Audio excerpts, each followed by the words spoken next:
आज के क्लास में कुछ ऐसे शब्दों को पढ़ाऊंगी जिनका कलेक्शन अगर आपके पास हुआ, मतलब है जो आपको अगर याद हुए रूल्स के साथ, तो आप इतनी जल्दी आप में इंप्रूवमेंट आएगी अंग्रेजी बोलने की ना, जिसके बारे में आपने खुद ने भी नहीं सोचा होगा। क्लास को शुरू करते हैं। आप देख रहे हैं संरीत इंग्लिश अकेडमी, मैं हूं प्रीति मैम। सबसे पहला जो हमारे पास शब्द है वो है 3 शब्दों का कॉम्बिनेशन। ठीक है, पहले ही में आपको मैं 3 शब्द बता रही हूं, तो क्लास बढ़िया होने वाली है। सब्सक्राइब पहले ही करके रख लो, बेल नोटिफिकेशन भी ऑन कर देना, ताकि जब क्लास आए तो झंझट नहीं हो, आपको आसानी से क्लास मिल जाए। ठीक है, तो सबसे पहला जिस शब्द के बारे में बात करेंगे वो है बी। BEB, देखो ये एक ही फैमिली का ऑलमोस्ट वर्ड है। ठीक है, तो BEB जिसका मतलब होता है हो या होना। ठीक है, हो या होना। बीन जो है वो आपको ऐसा दिखाएगा कि आ रहा हूं, आ रही हूं, लेकिन ये आने वाला नहीं है। जब आप बोलते हैं ना कि मैं करता रहा हूं, मैं इनकी सेवा करती आ रही हूं, ये वाला जो आपको बाप पहले भी करते थे और अभी भी कर रहे हो और करते ही रहे हो, है ना, बहुत लंबे पीरियड से, वहां पर बीन वर्ड का यूज करते हैं। टेंसेस में इसका बहुत यूज होता है। और अगला जो शब्द है वो हमारा बीइंग है। ठीक है, बीइंग, BEING, बीइंग, हो रहा है या किया जा रहा है, हो रहा है या किया जा रहा है। यहाँ पर डूइंग वाला किया जा रहा है नहीं बात हो रही है। ये सर्टेन टाइप ऑफ वाक्य होते हैं जहां पर इनका इस्तेमाल जो है आपको देखने को मिलता है। एग्जाम्पल से बेहतर समझ आएगा। ये कोई भी हो सकता है, it can be anyone, it can be anyone, कोई भी हो सकता है। तो इस वाक्य में आप समझो, अगर आपको बी का कॉन्सेप्ट नहीं पता हो तो हो की अंग्रेजी आप नहीं बना पाओगे, और अल्टीमेटली क्या रिजल्ट होगा, वही जो हमेशा होता है, ट्रांसलेट नहीं कर पाते हैं, फिर इंग्लिश नहीं बोल पाते हैं, है ना। आपके साथ ये नहीं होगा, है ना, क्योंकि आप मेरी क्लास देख रहे हो। तो कोई भी हो सकता है, इट कैन बी एनीवन। ये मेरे लिए कठिन हो रहा है, गेटिंग माई पॉइंट। कैसा सेंटेंस है, ये मेरे लिए कठिन हो रहा है। कोई सिचुएशन है जो आपके बर्दाश्त से बाहर हो रही है, उस सिचुएशन को एक्सप्लेन करने के लिए आप बीइंग का यूज कर रहे हो। It is being tough for me, it is being tough for me. अब बीइंग का यूज किए बिना इस वाक्य को मुझे ट्रांसलेट करके बताओ, है ना। तो एक बहुत ही यूनिक काइंड ऑफ कॉन्सेप्ट है ये। मैं काम करता रहा हूं, I have been working, I have been working, है ना। बीन का यहां पर यूज किया हमने, बीन का, बीइंग का और बी, तीनों का यूज काफी अच्छे तरीके से आपको करना आ गया होगा अब तक। आगे बढ़ते हैं, अगले शब्द की बात करते हैं। ये तीनों शब्द ना एक साथ ना बेहतर समझ में आते हैं, अलग अलग पढ़ के ना उतना समझने में थोड़ी दिक्कत होती है, तो इसी वजह से तीन को एक साथ कराया। ये इंपॉर्टेंट है कॉन्सेप्ट, है ना। अगला शब्द है हमारा विल। बहुत प्यारा सा मतलब शब्द है ये, फ्यूचर वाले वाक्यों में यूज हो जाता है। बिल्कुल नखरा नहीं है इसको, एकदम बहुत ही सीधा साधा सा हमारा पोलाइट सा हमारा वर्ड है। मतलब इसका होता है गागेगी, फ्यूचर में ये यूज होता है, सबके साथ यूज हो जाता है। I will, he will, she will, it will, you will, they will, me, I will, है ना, सबके साथ यूज हो जाता है। नाम के साथ भी यूज हो जाता है, तो कोई टेंशन वाली बात इसमें है नहीं। वह पढ़ाई करेगा, ही विल स्टडी। वह पढ़ाई कर रहा होगा, ही विल बी स्टडिंग। वह पढ़ाई कर चुका होगा, ही विल हैव स्टडीड। ठीक है, फ्यूचर वाले वाक्यों में 3 तरह से यूज मैंने इसका आपको बता दिया। फिर है हमारे पास इज, जो आपको 2 तरीके से यूज होता हुआ दिखेगा। एक बी वर्ब के तौर पर, एक जब कंटिन्यूटी को दिखाता है ये तब। तो इसका मतलब है, इसका 2 अर्थ निकल के आता है और रहा है। तो रहा है जो वो कंटिन्यूटी को दिखा रहा है। इज का इस्तेमाल के कुछ रेस्ट्रिक्शंस हैं, कुछ नियम हैं, जो कुछ शर्तें हैं। इज जो है सबके साथ इस्तेमाल नहीं होता, वो ही, शी, इट और किसी भी नाम के साथ इस्तेमाल होता है।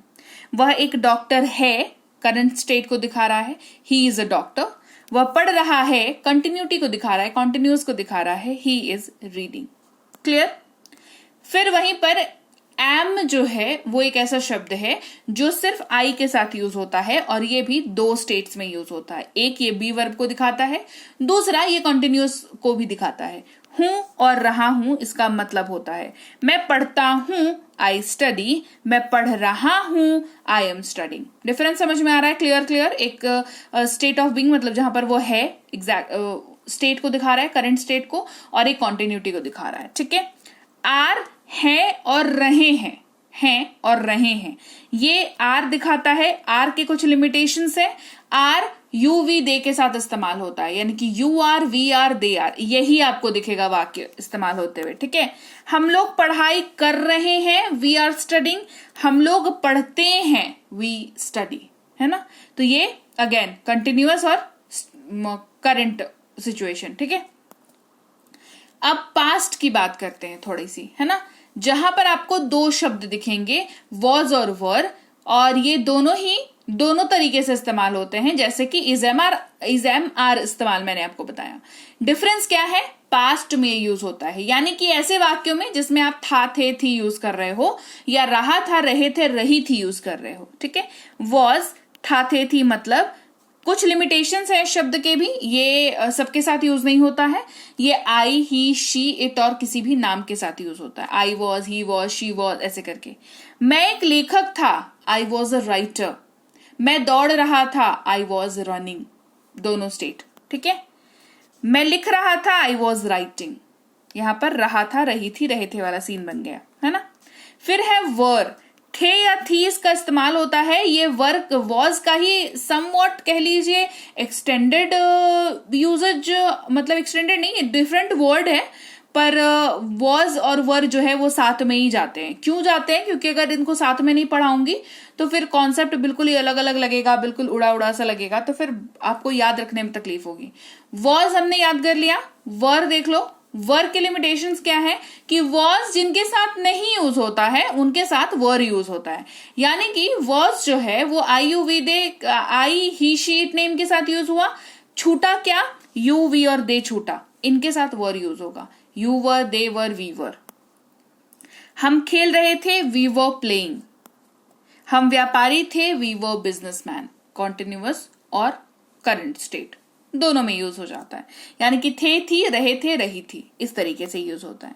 अगला शब्द हमारा है कैन, जो काफी इंपॉर्टेंट, आज का जो क्लास अभी तक मैं करा रही हूं ना आपको, ये वाला क्लास जो है, इसमें एक भी शब्द ऐसा नहीं है ना जिसको आप अपनी जिंदगी से उठा कर फेंक दो और फिर आप कहो कि हाँ भाई हमें तो अंग्रेजी आती है।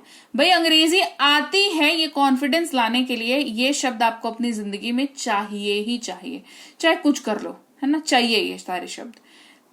अभी तक जो कराया वो कर लिया, अभी ये वाला सेट जो है नया चालू हुआ, है ना, जहां पर कुछ ऐसे शब्दों को हम पढ़ेंगे जो वाक्य में थोड़ा सा और आगे बढ़ाएंगे आपको अपने बातचीत में। ये है शब्द कैन, जो आपकी क्षमता के बारे में बात करता है, या किसी की भी क्षमता के बारे में बात करता है, फॉर दैट मैटर, है ना। जहां पर आप इन वाक्यों का इस्तेमाल करते हैं, सकता है, सकती है, सकते हैं, सकता हूं, आप किसी चीज को कर पाने की क्षमता के रिस्पेक्टिव में बात कर रहे हो तो आपको कैन का यूज करना है। हम लोग ये कर सकते हैं, वी कैन डू दिस, ठीक है। वहीं पर जब आप सकता है, सकती है, सकता हूं, सकते हैं का यूज कर रहे हो, लेकिन वाक्य में थोड़ी सी नरमी है, वाक्य जो है परमिशन लेने वाला है, वाक्य जो है वो आपका रिक्वेस्ट करने वाला है, तो कैन नहीं यूज करेंगे, मे का यूज होगा। वाक्य के टोन के ऊपर आपका वर्ड बदलेगा इंग्लिश में, ठीक है। क्या मैं आपकी मदद कर सकता हूं, मे आई हेल्प यू, आप पूछ रहे हो, you are asking, you are taking permission, because नहीं बोला तो फालतू में मदद करने जाओगे, बोलेगा बोला था क्या तुमको मदद करने के लिए, क्यों आए मदद करने के लिए, ऐसे वाली सिचुएशन हो सकती है। तो ये सिचुएशन को अवॉइड करने के लिए पूछ लो, और जब पूछो तो मे का यूज करो, मे आई हेल्प यू, ठीक है। चलो, वहीं पर सका, सकी, सके अगर आप यूज कर रहे हो, है ना, या पाया, पाई, पाए यूज कर रहे हो तो कुड का यूज करना। सकता था, सकती थी, सकते थे जो है स्पेशल केस होता है जहां पर कुड यूज होता है, तो लेट्स नॉट डिस्कस दिस आज की क्लास में। ये अपने आप में एक पूरा लेसन बन जाएगा, है ना, जहां पर कुड जो है सकता था, सकती थी, सकते थे तौर पर यूज होगा, वो किसी और दिन करा दूंगी। फिलहाल कुड का बेसिक यूज जो है सकता, सका, सकी, सके और पाया, पाई, पाए पढ़ लो, ठीक है। ये पास्ट है कैन वर्ड का। अच्छा, एक चीज मैंने बताई क्या, कैन में ये जो है दोनों ही सबके साथ यूज होते हैं, I can, we can, you can, they can, सबके साथ यूज हो जाएगा। कुड भी सेम वैसा ही जाएगा, सबके साथ यूज हो जाएगा। मैं ये नहीं कर सका या मैं ये नहीं कर पाया, I could not do this, I could not do this या इट, कुछ भी यूज करो। फिर है कैन बी, शुरुआत में पढ़ाया बी का एप्लीकेशन देखो, कैन के साथ जब लगेगा तो मतलब हो जाएगा जा सकता है, जा सकती है, जा सकता है, ले जा सकते हैं, लेकिन ये जाने वाला गो वाला जाना नहीं है। किया जा सकता है, खेला जा सकता है, बोला जा सकता है, ये वाला है ना। कोई चीज का संभावना जब बन रहा है, क्या ऐसा किया जा सकता है करके आप ऐसे कर रहे हो, तो ये भी सबके साथ यूज होता है। जैसे उसे धोखा दिया जा सकता है, ही कैन बी चीटेड। ठीक है, फिर अगला ये वाला एक सेट हुआ। ठीक है, अब अगला सेट जो है वो देखो हैव हैज का सेट है, जो काफी इंपॉर्टेंट वर्ड है। वाक्य बनाओ, टेंसेस बेस्ड वाक्य बनाओ, काम आना है। नॉर्मल वाक्य बनाओ तो भी काम आएगा, टेंस बेस्ड वाक्य बनाओ तो भी काम आएगा। ये एकदम बिल्कुल ऐसे वाले वर्ड है। ठीक है, हैज, हैव, हैड, ये तीनों ऐसा ही वर्ड है, वेरी इंपॉर्टेंट। हैज और हैव जो है ये साथ साथ चलते हैं। क्यों? क्योंकि ये दोनों प्रेजेंट में यूज होते हैं। ये दोनों आपके दो तरीके से यूज होते हैं, मेन वर्ब, हेल्पिंग वर्ब। और जब ये मेन वर्ब पे यूज होते हैं तो इनका मतलब होता है पास है। हैव जब यूज करोगे तो IUVD का, इसका रेस्ट्रिक्शन है कुछ कि हैव IUVD के साथ यूज होगा। आई हैव अ बुक, मेरे पास एक बुक है, आई हैव अ बुक। वहीं पर हैज जो है ही शी इट नेम के साथ यूज होगा, मतलब जो हैव के पास छूटा वो हैज के पास है। ठीक है, उनके पास एक कार है, ही हैज अ कार। वहीं पर हेल्प, ये वाला जो यूज था वो मेन वर्ब का यूज था। अभी हेल्पिंग वर्ब का यूज समझो, जहां पर ये हेल्प करेंगे इसको बनने में, वाक्य बनने में। ठीक है, आप पढ़ाई कर चुके हैं, यू हैव स्टडीड। यहाँ पर सीधे सीधे हैव हैज का आपको मतलब नहीं दिखेगा, एकदम एग्जैक्ट ट्रांसलेशन टाइप, लेकिन ये यहाँ पर नहीं होंगे तो ये वाक्य बनेगा भी नहीं, ऐसा वाला सीन है। और रूल जो है वो सेम रहेगा दोनों ही केसेस में। आप पढ़ाई कर चुके होंगे, you will have studied. Has की बात करें हेल्पिंग वर्ब में तो ये रूल तो सेम रहेगा, ही शी इट नेम के साथ यूज। उसने पढ़ाई कर ली है, he has studied. Have has साथ में चला। ठीक है, अब हैड की बात करते हैं तो हैज, हैव, हैड ये तीनों आपको एक जैसे लगेंगे पर, और एक साथ होते भी हैं पर थोड़े से अलग हैं। थोड़े से अलग कहां पर है? ये टेंसेस में, काल में अलग हैं। हैव हैज जहां पर प्रेजेंट में यूज होता है, हैड वहीं पर पास्ट में यूज होता है। तो ऐसे वाक्य में जिसमें आप पास था यूज कर रहे हो तो आप हैड का यूज करोगे, और ये इसका मेन वर्ब का यूजेज है। ये भी बहुत प्यारा सा शब्द है, सबके साथ यूज होता है। I had, you had, we had, they had, Rohan had, Reema had, सबके साथ यूज होता है। उनके पास एक कार था, they had a car.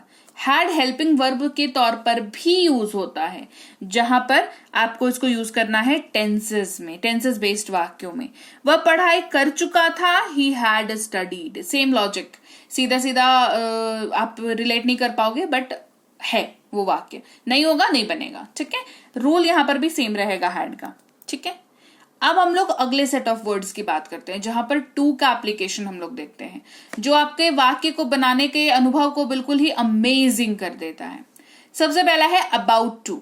About to, ठीक है, ये पहली बात तो सबके साथ यूज होता है, तो लिमिटेशंस कुछ है नहीं इसकी, सबके साथ यूज हो जाएगा बढ़िया तरीके से। ठीक है, यहां पर ऐसा कोई भी वाक्य जहां पर आप ये यूज करते हो ना, अरे मैं जाने वाला हूं, मैं खाने वाला हूं, मैं आने वाली हूं, मैं हंसने वाली हूं, मैं पकाने वाली हूं, है ना, वाला हूं, वाली हूं, वाले हैं, जहां पर भी आप यूज कर रहे हो अबाउट टू आपको वहां पर यूज करना ही पड़ेगा, है ना। जैसे मैं खाने वाला हूं, I am about to eat. Have के साथ भी टू का एप्लीकेशन होता है। हैव का सिंगल एप्लीकेशन देख लिया, हैव का टू के साथ अब एप्लीकेशन देखो, जहां पर वाक्य में ना है, नी है, ने है यूज कर रहे हो, मुझे खाना है, मुझे जाना है, उन्हें आना है, इस तरीके से यूज कर रहे हो, तो हैव के साथ टू वहां पर अप्लाई होगा और वो वाक्य बन जाएगा। हैव का जो रूल है वो थ्रू आउट चलेगा हमेशा, हैव जहां पर होगा हैव अपना रूल लेकर के आएगा। ठीक है, मुझे खाना है, आई हैव टू ईट, तो हैज टू होता है, हाँ होता है। हैज टू भी अपना रूल अपने साथ लेके चलता है कि हैज टू जहां खड़ा उसका रूल भी साथ में वहीं आपको मिल जाएगा। ठीक है, सेम है, ना है, नी है, ने है, उसे जाना है, he has to go. Had to same, ना था ये हो जाएगा, क्योंकि हैड खुद भी एक पास्ट का वाक्य है, तो टू के साथ लग के भी ये पास्ट में ही यूज होगा और ये अपने रूल को साथ में लेके ये भी आता है। ठीक है, उसे जाना था, he had to go. Should अगला है, जहां पर इसका मतलब होता है चाहिए, जहां पर आप सलाह दे रहे हैं, तो अरे तुमको ऐसा नहीं करना चाहिए, तुमको ऐसा करना चाहिए, तुमको पढ़ना चाहिए, अरे आपको ना सुबह उठना चाहिए। यहाँ पर ना हर चीज ना सामने वाले को या खुद को सलाह देने के लिए होती है, तो सलाह देने के लिए जब भी आप कोई वाक्य यूज करें, शुड का यूज करें। तुम्हें जाना चाहिए, यू शुड गो। वुड अगला शब्द है जो कि गा गे गी इसका मतलब होता है वह खेल रहा होगा, he would be playing. But be very careful, would को यूज करने से पहले वाक्य का टोन समझना आपको जरूरी है।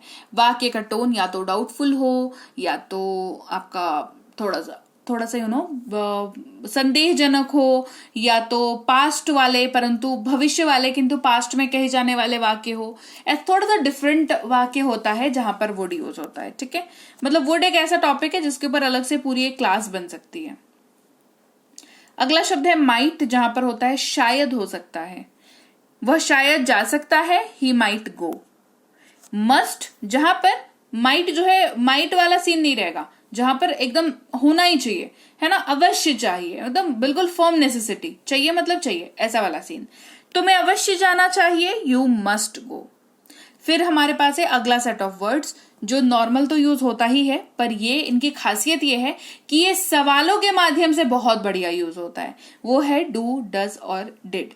डू जो है वो ऐसे वाक्यों में यूज होता है सवाल पूछने के लिए जहां पर क्या हूं या क्या है का आप इस्तेमाल कर रहे हो। इस्तेमाल IUVD के साथ होता है, क्या मैं जाता हूं, डू आई गो। डज जो वर्ड्स छूटा डू में उनके साथ यूज होता है, ही शी इट नेम के साथ। ठीक है, क्या वह पढ़ाई करता है, डज ही स्टडी। और डू और डज जहां पर खत्म हुआ प्रेजेंट में यूज करके, पास्ट में अगर कहना हो तो डिड का यूज करेंगे। क्या आप गए थे, डिड यू गो। और डिड सबके साथ यूज होता है, ये भी बहुत प्यारा सा वर्ड है। फिर है कोई काम जब आप करने जा रहे हो, करने जा रहा हूं, करने वाला हूं, तो गोइंग टू का यूज कर रहे हैं, है ना। मैं खेलने जा रहा हूं, I am going to play. फिर है एक नया वर्ड सिखाती हूं आपको, ऑट टू। ठीक है, बहुत ज्यादा आपने इसका इस्तेमाल तो नहीं सुना होगा, बट हाँ जान के रखो, यू नेवर नो कब आपको इसका इस्तेमाल पड़े। ऑटो जो है इसका मतलब होता है चाहिए, लेकिन ये जिम्मेदारी भरा शब्द है और जिम्मेदारी दिखाने के लिए ही यूज किया जाता है। आपको महिलाओं का सम्मान करना चाहिए, you ought to respect women. देखो शुड से ये कैसे डिफरेंट है। शुड सलाह देने के लिए यूज हो रहा है, राइट, लेकिन ये एक ऐसी सलाह है जो जनरलाइज्ड है, और ये सलाह सिर्फ जनरलाइज्ड नहीं है बल्कि जिम्मेदारी भी है ना। इसी वजह से ऑट टू का यूज हुआ। तो ये बहुत बेसिक डिफरेंस है शुड में और ऑट टू में। तो लीजिए भाई, ये थी आज की क्लास। तो क्लास अगर आप यहाँ तक देख रहे हैं, इसका मतलब है कि आप बहुत सीरियस हैं अंग्रेजी बोलने को लेकर के, और यकीन मानिए ये क्लास आपके बहुत काम आएगी अंग्रेजी बोलने को लेकर के। तो क्लास कैसी लगी कमेंट करके मुझे जरूर बता दीजिएगा। क्लास को लाइक और शेयर तो आपने कर ही दिया होगा। आप देख रहे हैं संरीति इंग्लिश अकेडमी, मैं हूं प्रीति मैम। सब्सक्राइब करके बेल नोटिफिकेशन भी फटाफट से ऑन कर दीजिए। इसके अलावा हमारी जो ऐप है संरीति इंग्लिश अकेडमी, सेम नाम से ऐप है, वहां पर आपको बेसिक से प्रो स्पोकन इंग्लिश का कोर्स, इंग्लिश राइटिंग का कोर्स जिसमें आप अंग्रेजी लिखना सीखते हैं, इंग्लिश ग्रामर का कोर्स, इंग्लिश रीडिंग का कोर्स आपको मिल जाएगा ऐप पर। इसके अलावा अंग्रेजी पढ़ने में अगर दिक्कत आती है, स्पेलिंग्स में दिक्कत आती है, तो ये अंग्रेजी पढ़ने का रामबाण ट्रिक, ये जो किताब है ये Amazon पर अवेलेबल है। आप सिंपली इस बुक का टाइटल यहां से देख करके आप Amazon पे सर्च करके इस बुक को अपने घर पर कैश ऑन डिलीवरी के साथ भी मंगवा सकते हैं।